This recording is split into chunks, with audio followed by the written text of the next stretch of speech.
जितिया व्रत संतान की लंबी उम्र और सेहत बनाए रखने के लिए जीवित पुत्री का व्रत रखा जाता है।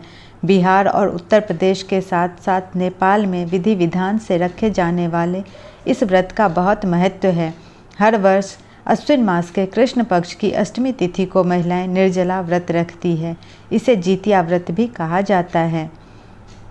जितिया व्रत की तिथि, पूजा की सामग्री और इस व्रत की कथा। कब है जितिया व्रत?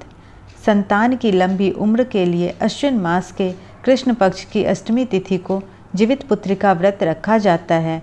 इस वर्ष अश्विन मास के कृष्ण पक्ष की अष्टमी तिथि 25 सितंबर को पड़ रही है। इस वर्ष महिलाएं 25 सितंबर को जीवित पुत्रिका का निर्जला व्रत रखेंगी और अगले दिन 26 सितंबर को पारण करेगी।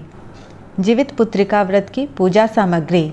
कुशा की जीमूत वाहन की मूर्ति, मिट्टी से बनी चील और सियार की मूर्ति, अक्षत, फल, गुड़, धूप, दिया, दीप, श्रृंगार सामग्री, दुर्वा, इलायची, पान, सरसों का तेल, बांस के पत्ते, लौंग, गाय का गोबर।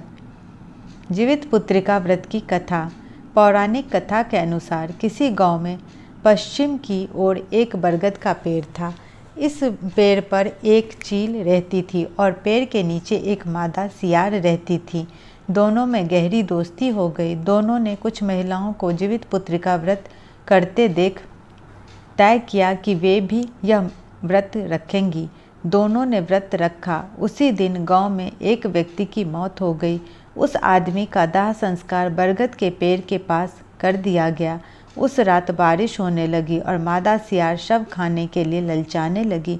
इस तरह मादा सियार का व्रत भंग हो गया, जबकि चील ने अपना व्रत नहीं तोड़ा। अगले जन्म में चील और मादा सियार ने एक ब्राह्मण की 2 बेटियों के रूप में जन्म लिया।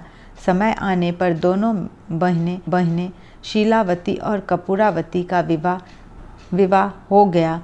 शीलावती, जो पिछले जन्म में चील थी, को 7 पुत्र हुए और कपूरावती, जो पिछले जन्म में सियार थी, के सभी पुत्र जन्म के बाद मर गए। कपूरावती को शीलावती के बच्चों से जलन होने लगी और उसने शीलावती के सभी बेटों के सिर काट दिए, लेकिन जीमूत वाहन देवता ने बच्चों को फिर से जिंदा कर दिया।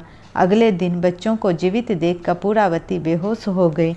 इसके बाद शीलावती ने उसे याद दिलाया कि पिछले जन्म में उसने व्रत भंग कर दिया था, जिसके कारण उसके पुत्रों की मृत्यु हो जाती है। इस बात को सुनकर शोकग्रस्त कपूरावती की मौत हो गई।